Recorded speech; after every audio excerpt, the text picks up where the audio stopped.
Okay, we are back in Halacha Aleph, Sim Kufcha Halacha Aleph. The Mechaber said, he sort of gave just a general overview that when you buy a new kli, you have to Tevillah, and he told us that the two, you could Tevillah either in a mikvah or in a mayin shel haborim sah, in a spring that has 40 sah in it. That word that needs haborim sah for a mayin is a whole to do in the poskim, but we'll just take it as is. You have to do it in a mikvah or in a mayin of 40 sah. Okay, so we're going to talk about where Tevillah is performed. So most people do Tevillas Keilim in a Keilim mikvah. Okay, Keilim mikvah is built special for Tevillah Keilim. It's the right depth and height for the Tevillah Keilim. We'll talk about in Siman Yimrit Hashem, in Siman Reish Beis, about some of the special things that they put into Keilim mikvahs that are actually questionable. Okay, some of the features that they add to those Keilim mikvahs to make them better that have questions in them. Okay, but so the normal thing people do, they Tevillah in the Keilim mikvah. That's what it is. It's Keilim mikvah. It's meant for Tevillah Keilim. Okay, but there's every once in a while there are reasons why people want to Tevillah things in a people mikvah. Okay, like for example, Rabbi Asmach just had somebody who he wanted to Tevillah a barbecue grill. Okay, but it was 5 feet across. Okay, it was too big to fit into the Keilim mikvah. Keilim mikvah meant for Tevillah pots and pans. What? So it's meant for Tevillah pots and pans. So we said to him, you can Tevillah in the mikvah for people. Okay, it's big. Okay, so there's two things about using the, so to speak, people mikvah. Okay, the first thing is like this. There are some mikvahs that have a sign up in them. Some mikvahs that are meant for people have a sign in them, no Tevillas Keilim. Okay? No Tevillas Keilim allowed. Okay? And that's primarily for safety reasons. Okay? Because they're concerned if something cracks or something breaks or someone drops something and forgets to get it out, so, I lost my fork, but tomorrow someone's going to step on that fork, So a lot, there are mikvahs that have signs on them that says no Tevillas Keilim. Okay? So that's simple enough. Okay? But a more halachic concern, or more simple enough that if it says no Tevillas Keilim, then no Tevillas Keilim. They don't let. Yeah, that's a policy. Okay. So the other thing is that men's mikvahs are potentially not suited for Tevillas Keilim. Okay? Because the din is that a regular mikvah, like for Tevillas Keilim, can't use mayim she'uvin, can't use mayim that was drawn in a kli. And the din is that for a men's mikvah, which is usually used for Tevillas Ezra, that's what people think of it for, you're allowed to use mayim she'uvin. Okay? Mishabur says it. It's brought in Aruch. And so therefore, without knowing better, the men's mikvah might not actually be kosher for Tevillas Keilim. Now I don't know where any mikvah in the world is. I have no idea, but it's potentially. You got to ask. So the presumption is that men's why? mikvah is kosher. Because the people they make it right. Why would they make it right? It's meant for anybody. If you could use a bar. Usually the mikvah is the same for men and women. Maybe yes, maybe yes, maybe if not, they're still trying to make it. Okay, so the bit is that it's kosher if you use shuvim also. So you just fill it up with it. Are you aware of a mikvah that's not kosher? It's just water from tap. Okay, so you should check. Okay, so you should check and just to make sure that it's really kosher. But in a lady's mikvah is of course built for the way it's supposed to be, and you can do Tevillah now. Okay, so that's so to speak the easy one to use a regular mikvah. And like everybody says, well, what do you mean? Where do you perform Tevillah? You perform Tevillah in mikvah. Where's the obvious? Okay, but there are different situations when people want to Tevillah Keilim not in Keilim mikvah, particularly for people who are traveling or people who they just don't live anywhere near where there's a kosher mikvah. So those people need to do Tevillah. And they want to use, and just about, give or take, just about every natural body of water is really kosher for Tevillah. Okay? In theory, at least. Any natural body of water is going to be kosher to Tevillah, as long as it has 40 on it. So there's a whole Siman Reish Aleph, quite a very long Siman. Okay, obviously we're not going to say over the whole Siman Reish Aleph. I don't know the whole Siman, but we obviously can't squeeze that into one little day. There's a whole Siman of what makes something kosher or not kosher for a mikvah. Okay, two of the most basic halachas of what makes a mikvah kosher or not kosher, makes this body of water kosher is, first of all, you can't do Tevillah in a container, in a kli. Okay, it has to be in the ground. Okay, you can't do it in a big tank. You can't take a big tank and say, okay, I'm going to do Tevillas, I'm going to Tevillah myself, or do Tevillas Keilim with that. And the second is, you can't use mayim she'uvin, as I mentioned before, and you can't take water that was drawn, that was put into a kli once beforehand, you can't use that to make mikvah out of it. And people who build mikvahs put a lot of effort into making sure the thing that they're building is not a kli, and that the water that they get in is not mayim she'uvin. Okay. What? Okay, so pause. Is that two? I said two basic things. Those are two basic things. Okay, now, those two things that I mentioned are not much of a to-do for any regular, natural body of water. However, there's another din, a big difference between the source of the water for different bodies of water. Okay, and that is, you could have two kinds. A mikvah could come from one of two ways. It could either be rainwater, or it could be spring water. Spring water means that underground there are lakes underground, and that water spritches out and comes out above ground as streams and rivers, etc. Rainwater falls directly in. The rainwater falls directly in. The first type is just rainwater just falls into a big puddle. Springs are also. So actually, it's just as an aside, in the din, they're not considered to be rainwater. We scientifically look at them and we say we know that the truth is that water gets filtered through the earth and ends up coming from rainwater, which actually explains a certain din. I'm not going to explain that now. But the Torah doesn't look like that. It looks at it from the if I could use it with the what we call the lay perspective, which is the rainwater comes from down and the spring water comes from underneath. It just pops out from underneath. It's magically from under the ground. Okay. And science looks at it now and understands how the water filters its way through and makes these pools, but that's how the Torah looks at it. Okay, it looks at the two different ways of the water coming from. Okay, and the big difference between them is like this: if the water comes from a spring, then that water is kosher to be used as a mikvah, even if the water is moving and going someplace else. Okay, what we call zeichlin. It's flowing along. I think the Mississippi River. It's just flowing along someplace. But rainwater is only kosher if it's standing still. Okay, the spring water could be used flowing or standing still, and rainwater has to be standing still. Okay, so in most, the din looks at it that it says it in Reish Aleph, that an ocean or a river is assumed to come from a spring. Okay, if you have an ocean or a river, you assume that comes from a natural spring, and that's kosher even if it's moving. So if you go to the Mississippi River and you want to tell you something there, you're good. Okay, it's coming from you assume, even if you don't know, you just walk by and the river water is just flowing by, you say, this is coming from a spring, and you could tell things in it even if the water is moving. Okay, however, this is my very poor example of a river, okay, just we got water, okay, and the water's flowing, okay, well here we call it A, and there's a spring, and that's how much water is flowing from the spring. Okay, so I'm going to talk about two different questions that there are about this before we get to some, so to speak, real examples. Okay, like this. This is the water coming from the spring. You're allowed to table on this thing. Good. Okay, now that's the spring flow. Now, what happens if it rains? Okay, and now the river becomes bigger. Okay, it stretches out into the area that I call B. Okay, the river stretches out from what it was originally into this bigger area. So the din is that as long as there's more spring water than rainwater, then it's kosher. You could still type something in that.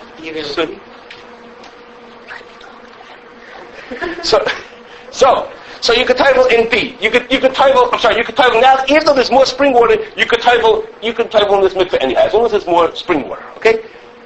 So the simple thing is, many people assume, it's probably the Mechaber and Ramah, etc. Many people assume that you could title even in the B section, okay? Because the B is now, this whole body, this A and B together, is now considered to be all. It follows the roiv is spring water, and you're allowed to be titled, okay? It happens to be that the Shach brings that there's a Marik, okay? That the Marik says that no, you can only title in the A section. You can't title in that B section, in the part that's only here now because it rained.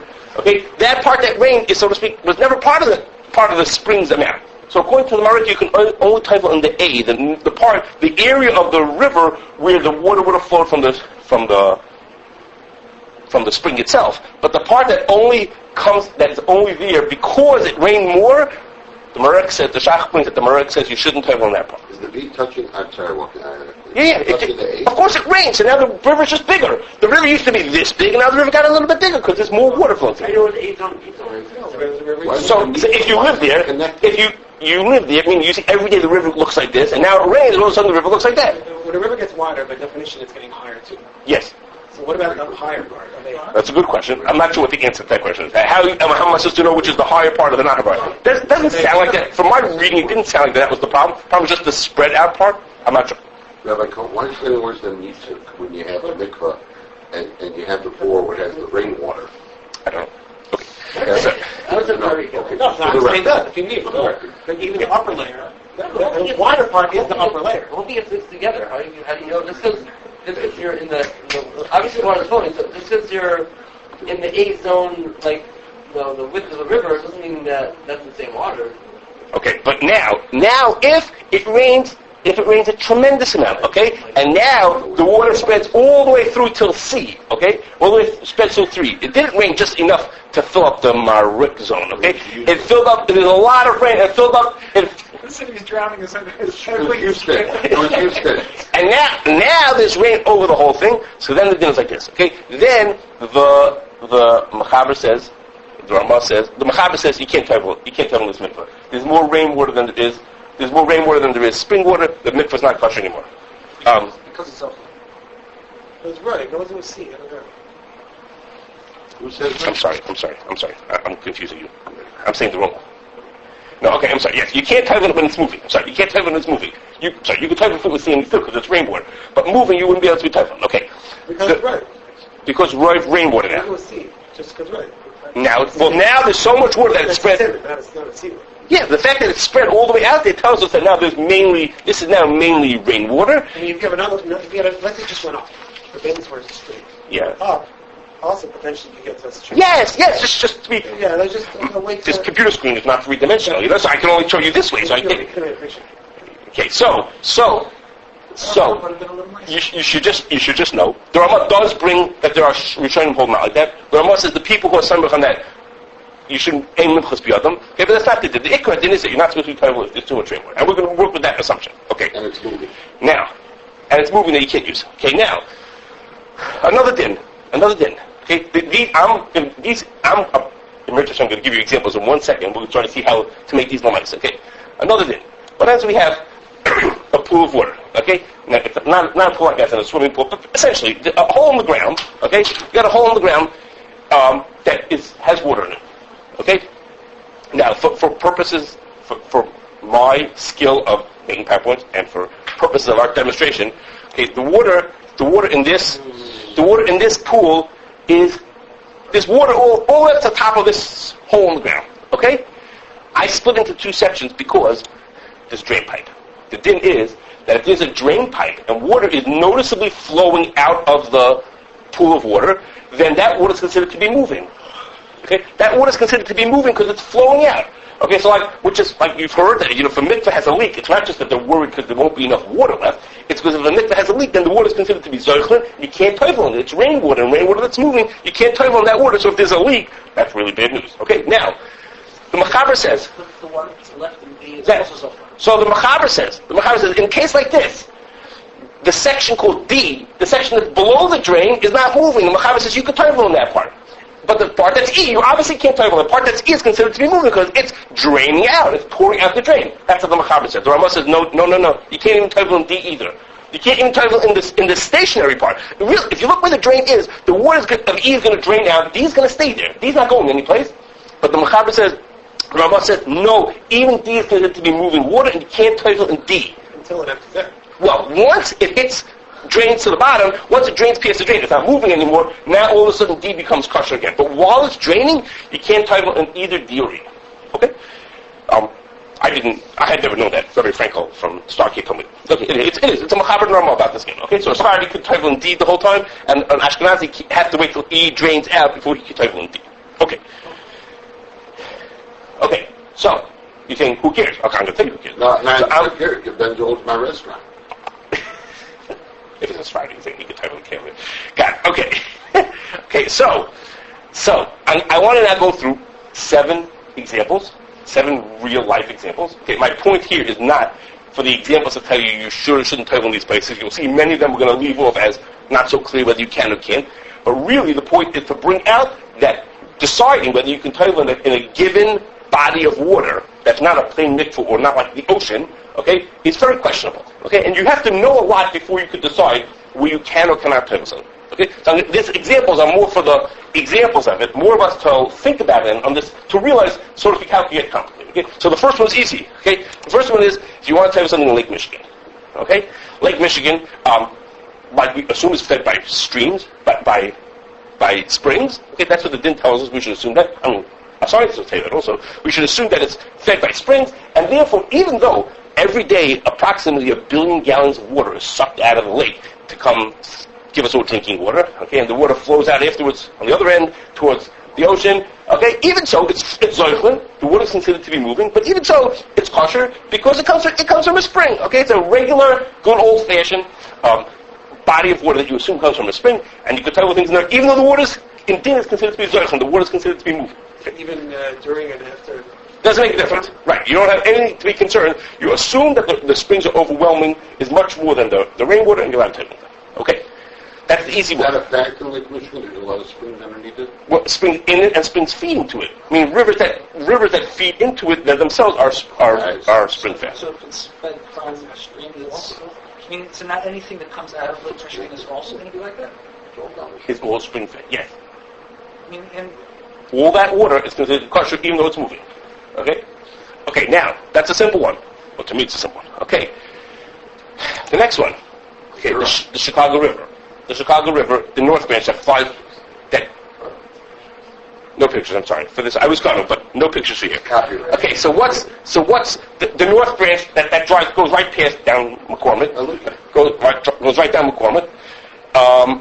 So that actually comes from a spring also. Comes from a number of springs in the northern suburbs, Skokie and some of the other northern suburbs.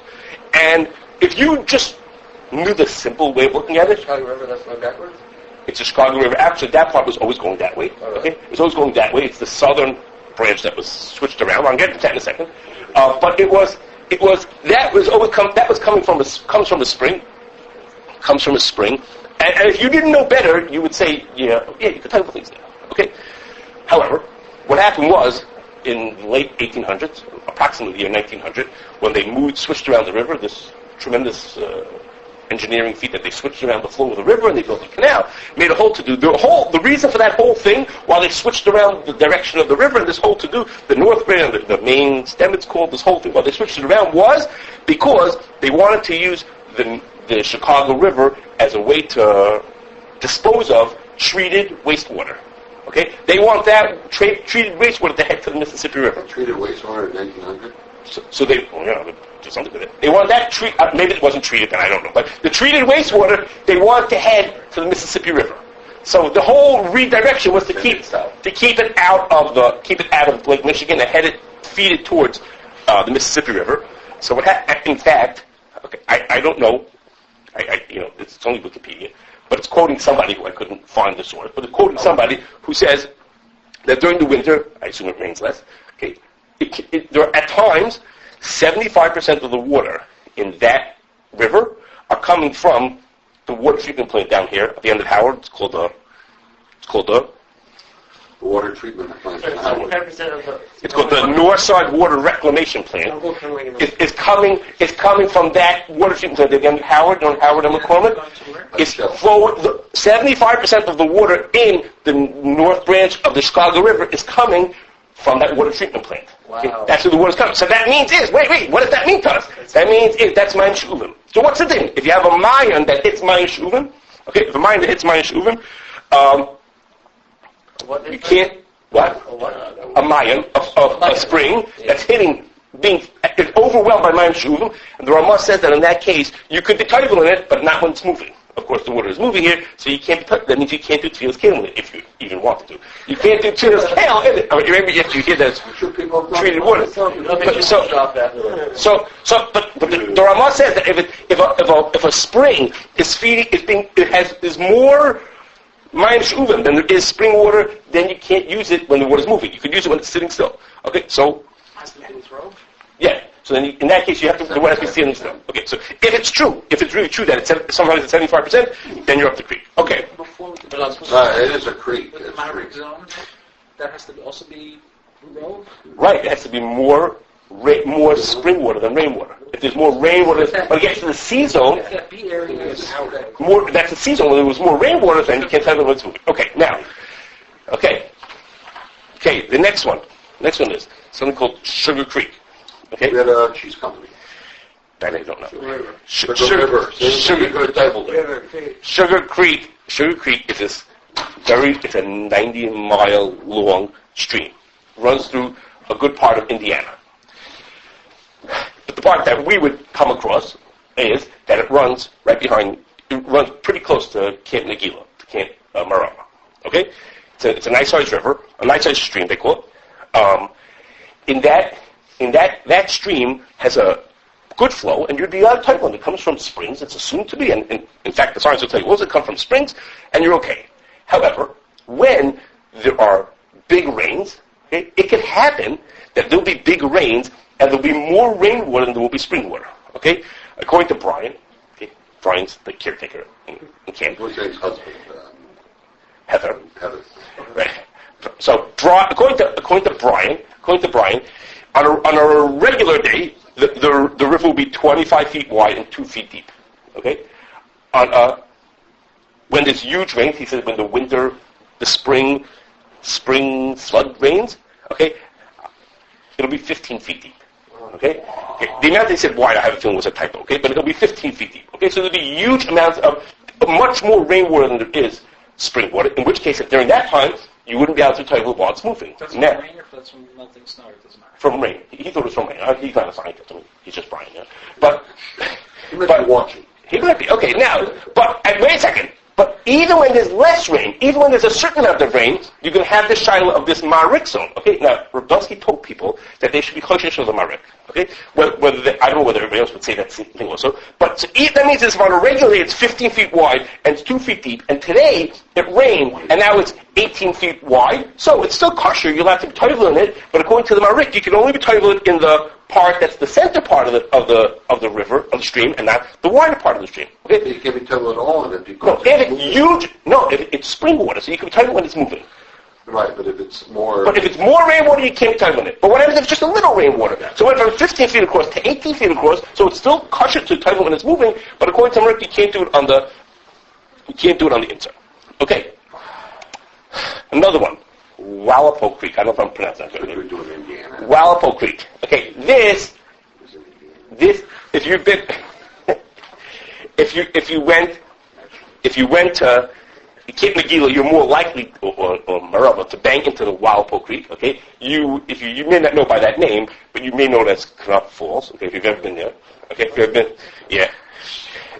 Which is like this. Okay, That's it. which is to say like this. This creek, okay, if you come by there on a day when it hasn't rained in a while, maybe I'm exaggerating, but I've seen it, okay?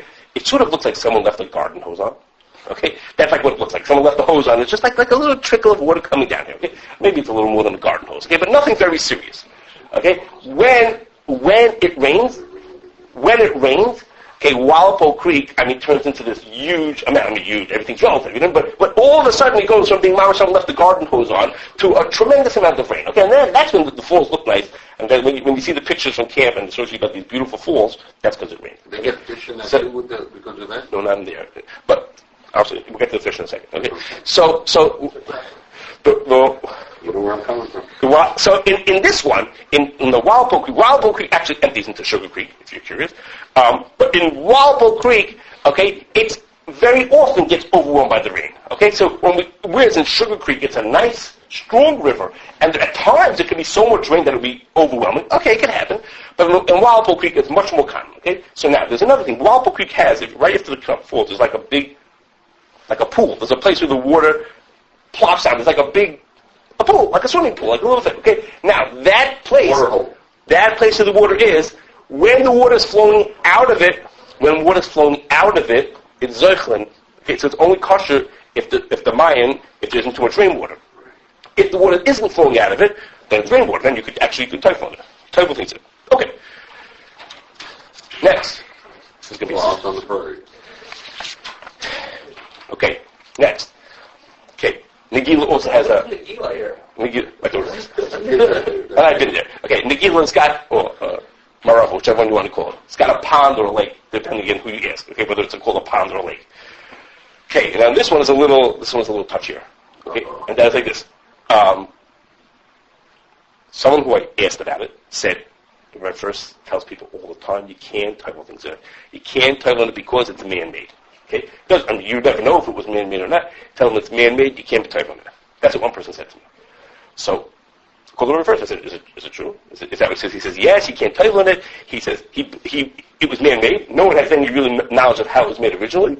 And the din is, if you make a hole in the ground, and you put mayim shuvim into it, put 3 lugim, basically a very little amount of mayim shuvim into it, then even if you pour on rainwater on top of it, it doesn't make a difference. It stays puzzle. He says, so, being as we don't know the history, how this thing was made, they tell me it was made in the 80s. That's what Brian says. It was made in the 1980s is when they made this man-made lake. So we don't know the history of how it was done. He says, you can't title on that. Okay? Well, that's what, so I mentioned that to somebody. He says, I don't know what to tell you. He told me that you can't title on that. Okay? So now, Rabbi, first, I don't know if you get something to when you say to him, someone told me, before you finish your sentence, he says, I didn't say it. Okay? So in this case, not only didn't he say he didn't say it, but he told me himself that he is. We're working on some of the details. Okay?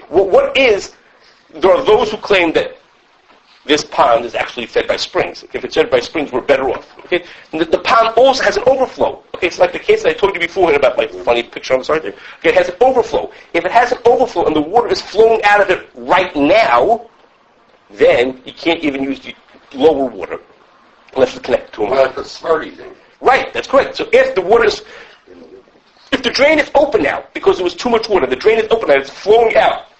It flows out into Wallopo Creek, which flows into Sugar Creek. Okay, that's where it flows out to. If the water is flowing, if the water is flowing out now, and it's not spring water, if it's rainwater, so if it's flowing out now, then you can't even talk about in the deeper parts of it. So that means is, if you think that I don't yet know if it's rainwater or spring water. Worked on that. But if it would be that it's rainwater, and if it happens to be that the drain is open right now, if things are flowing through the drain, then according to the Rambam, you can't talk about any place in the Mikvah, in that pond. Okay. They have a drain? A drain, not a drain on the bottom like you pull out of your bathtub. There's an overflow, a place where the water can overflow. When it gets too high, it flows out a certain direction, so it heads to the creek. That way? Yeah. They built a thing into it. So when they built this creek, because otherwise it would flood the camp, I guess. The idea is this way, when it overflows, it goes that way towards Walpo Creek, towards Sugar Creek, or to the Mississippi River. Okay. I missed there's another lake there, and then to the Mississippi River. Okay. How many got here? 5? Okay. I got you goes 11. You have 7. Okay. There's something here about 45 minutes from here, the Independence Grove Forest Preserve. Okay? If you go there, it's this beautiful park with biking and trails and things to do. Beautiful park. In the middle of it, it's got this huge, what I call a lake. I don't know if it's called a technically lake. Huge. Okay? It's a huge thing. You look at this thing. If you walked over to this, okay, if Lewis and Clark came across this, they think this gorgeous lake that's been here since Shesh's migrations. Okay? Okay, if they came out, if you see this thing, it's this big, beautiful lake. Okay, it's not like the Nagila Pond. Okay, this is a big, beautiful lake. Okay, but the truth is that in the 50s and 60s, okay, 1900.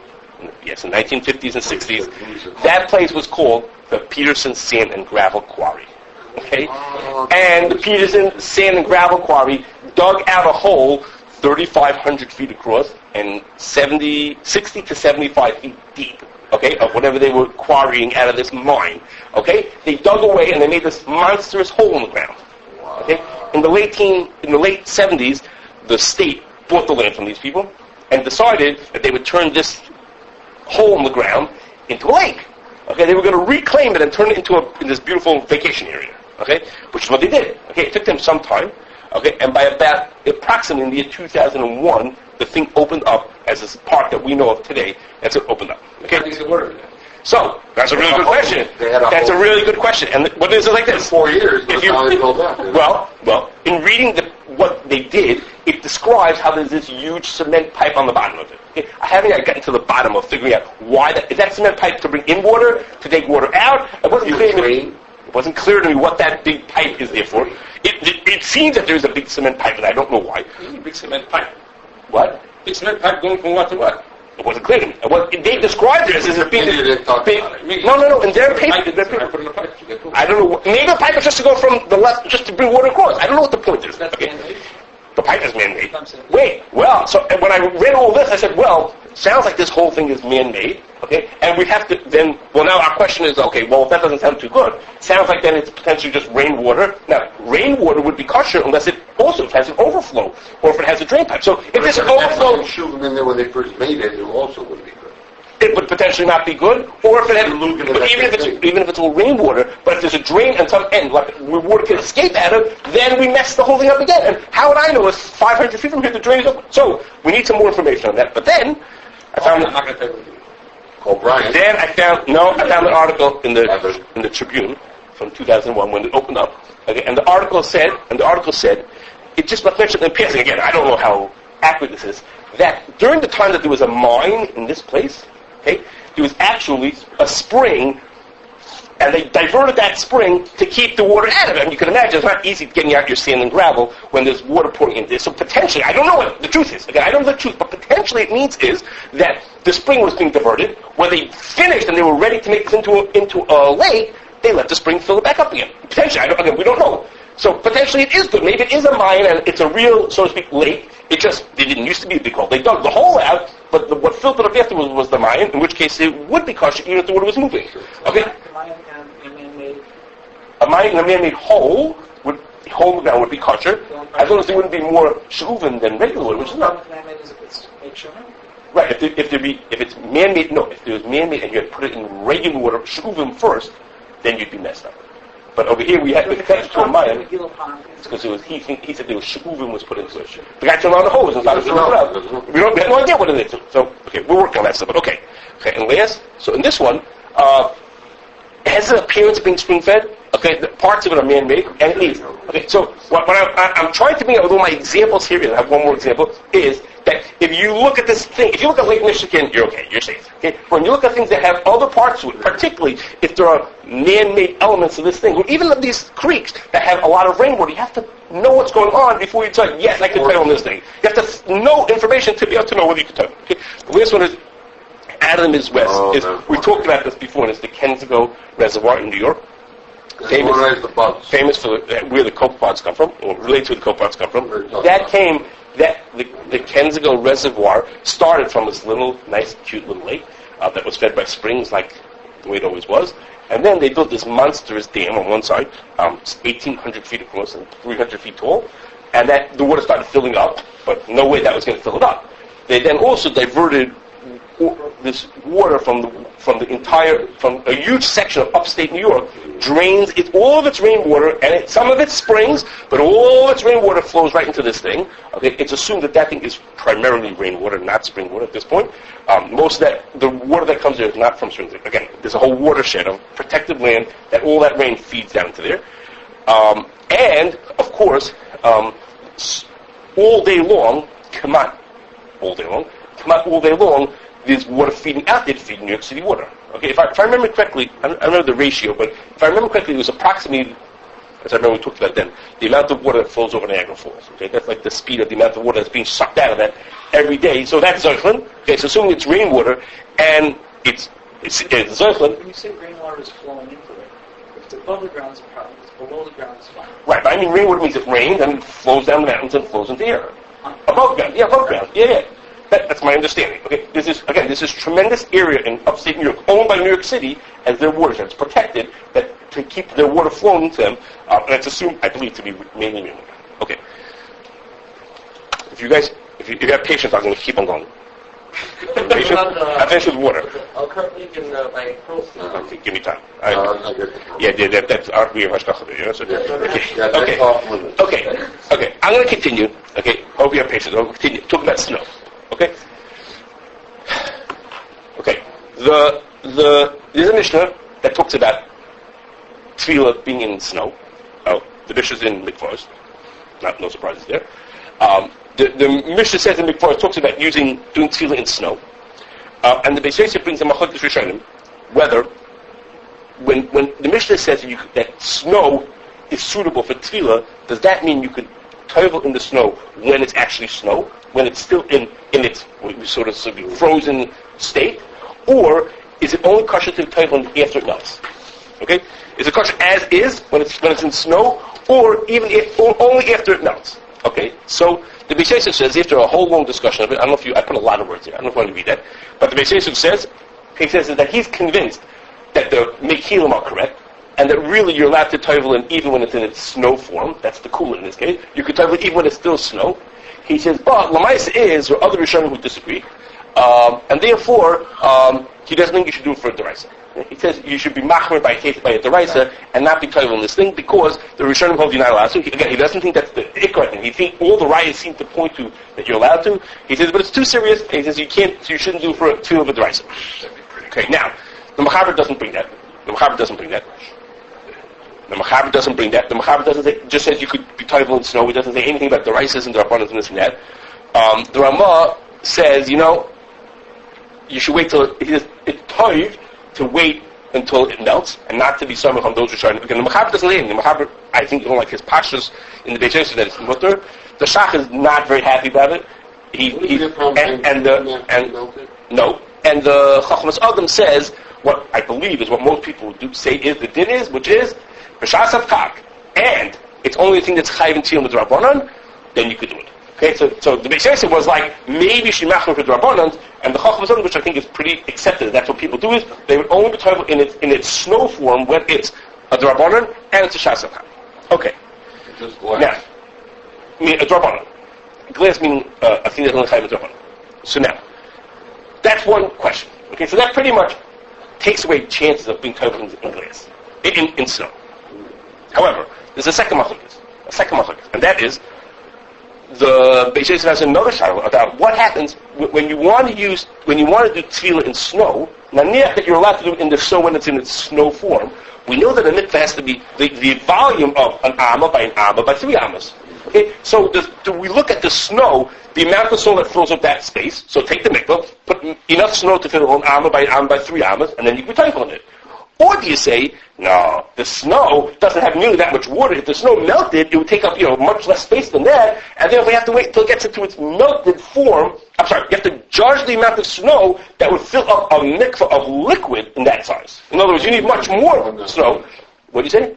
My understanding, 10 inches of I'm about to tell you about that. Okay. So he said. So he brings machlokes about that. The Beis Yosef brings machlokes about that, and he says that the din is that you should use it count it as if it's in liquid form. Okay, make the cheshbon based on how much water it would be. Okay, so that means the amount of snow that fits into an am by 3 ammas is not enough. You need much more than that, which would be, when melted, would fill up an amma by 3 ammas. Okay, but when it's still in its snow form, you're not allowed to do it. Okay, now, I don't know everything, but I didn't see anyone who's explained this. Okay, how do I make that conversion? They basically talks about compacting it and about seeing how it would be when it melted. But I only saw one person who spoke about, a contemporary person, who tried to speak about things. Okay, well, how much does that mean? What does that mean? L'maisa? How much snow does that have to be? So now, you realize, of course, that most people don't talk about the shaila because of the first thing we said, which is, you can't toivel it when it's in its snow form anyhow, only if it's a shas of kak and a drabanan. So it's not such a relevant shaila to figure that out. Look, most people who are using snow are taking snow to fill up their mikvah. So when it fills, they're waiting for it to melt anyhow. But Rabbi Heinemann said, he says, I'm going to tell you how much snow you need to have if you actually toivel in the snow, meaning if it's glass and the shas of kak. Okay? So he says a little bit of what I'm about to say is I'm filling in some empty spaces here, but he says like this. Ramosha, in one of his tshuvas, says that for mikvahs you should measure an amma as being 24 inches. Now, it happens to be there's another tshuva which says 24 and a half, but he says 24 inches. Okay? If an amma is 24 inches, then how many cubic feet of water do you need to have for a mikvah? If you make the cheshbon, it comes out to 24 cubic feet. Okay? If it's 24 inches in an amma, it comes out to 24 cubic feet to make up a mikvah. Okay? He says, it's well known, as he just mentioned, that 10 inches of snow is equal to 1 inch of rain. So if you have 24 cubic feet of snow, of rain, of water, you'd have to have 240 cubic feet of snow. Which he says, and if you help you understand what that means is, he says is that if you take a piece of land that's 27 feet by 27 feet, okay, a square that's that much snow, and the snow is of course touching each other, it's all contiguous, then if the snow would be 4 inches deep, that comes out to the right amount. Okay, if you want to know the math, 24 feet, 4 inches deep. Yeah. So 27 feet by 27 feet by a third of a foot comes out as 243 feet. So you have the right amount. Okay, that's what he says. Okay, so the logic of that makes sense, but we're going to see for 2 opposite reasons why it appears that that's not correct. Okay, what he's saying is not correct, and that's like this. Who's calling me? Who's calling you? Stockade. Okay, it turned the NOAA, a government agency, okay, printed a guide that says it's true that you need 10 inches of snow for every 1 inch of rain, but really, that only is true. It depends what temperature it is when the snow comes down. Okay? If the temperature is over here, you see from 34 to 28, then the rain, then it's a 10-to-1 ratio. Okay? But as it gets colder and colder, the ratio goes up as high as 100-to-1, the ratio of snow to rain. Now, snow to water. How much water does that snow contain? Okay? So, okay. It should depend on how compacted the I'm coming to compacted in a second. But their say is that this ratio, the ratio that he's working with that says that it has to be 10, that's 10-to-1 ratio, that's only true. That's only true when it's colder. Why is this warmer? When it's warmer, I'm sorry, when it's warm. Now, That's cold. so Rabbi Heinemann said, is, when he said that his 240 cubic feet, that's because we go with a 10-to-1 ratio when it's snowing at a warmer temperature. Okay, but if you look at the numbers here, you see that what happens if it's 15 to 19 degrees? Okay, then you need twice as much. Okay, so the idea that says that you need to have the right amount of snow you have to have the rain the water that will come out of that snow. That his number that he gave was true at a certain temperature, but as it gets colder, if it's snowing here and it's 15 degrees, then you need twice as much. Okay, Does it matter what the temperature is now, or it was when it snowed? I'm talking about when it's snowing. Okay, the temperatures. I'm going to get to the second point in a second. Just be patient. Now, so according to Rabbi Heinemann said was that how much inch do you need if it's 27 by 27 feet by 27 feet? So he said you need 4 inches of snow. Okay, but as you see in the chart, if it was much colder, you need twice as much, or more than it. Depending on how cold it is, depends on how much snow you're going to need. Okay, to help us make a more nicer, I calculated how big the CRC parking lot is. Okay, our parking lot is 53 feet by 40 feet. You can't have that handicap, right? I didn't count the H spot. I didn't. And if it stands spot, it's 50. No, I didn't. So it's 52 feet by 40. So now, if it would be the temperature 28 to 34, then almost like an inch and a half of snow, we could table things in them. Okay, an inch and a half of snow. But depending on what the temperature is, if it was 0 degrees, then we need almost 6 inches of snow. Okay, so it depends on what the temperature is. Yeah, we have the whole Chicago covered with snow. It's good. So if you're right, what's contiguous, whatever the snow is touching counts. So you're right. If we have lots to connect, Right, you go to a- let's you have the whole block. If they plowed the alley, and they did our sidewalk, then all of a sudden we don't have it. It's not connected. Go to a block by the streets for the whole block long. Okay, so you have to have the right How about piece. you go to a park? Yes, just you go to a park. Yes, correct. You go to the park. You go to now. That's the first thing. Okay, this is the first question. The first one side, which is to say Just title one of those things. which is to say that. It belongs to the city of Chicago. Okay, which is to say that you're going to need. Man to jump in there? Right. No, we'll talk later. Which is count. Okay. So which is to say is according to where Heinemann saying seemingly you should need more depending if it's colder. The second question is that the NOAA makes a point of saying that all their ratios are true when the snow first falls. But once the snow fell on the ground, with time it compacts, and all of a sudden an inch of snow has much more water in it than it used to have it. Okay, so while we're saying, this chart is saying to you, no, you have to be more macher, you need more snow. The truth is that that's only as the snow is falling. Once the snow finished falling and the snow is now compacting on itself, now you can get away with even less snow. Okay, anyway, the NOAA says we have no way to measurement that for you, tell you how much it compacted. There's all kinds of fancy ways to measure. If you're a meteorologist and you want to measure how much snow there is now, how compacted, they have a way to do it. But that's not for me and you. Okay, but that's saying Lakula, which is That's what Heinemann meant. what he's saying. That's what he meant, because you're not going outside in the snowstorm. You wait till it falls. And then So it's a judgment. Flip it. It could be 10. Okay, I don't believe so. If it stays 10 below, it's not going to become... No, it will. No, it will continue to compact. On its own, it will compact, and gravity will pull down. No, nobody's stamped on it. Will compact.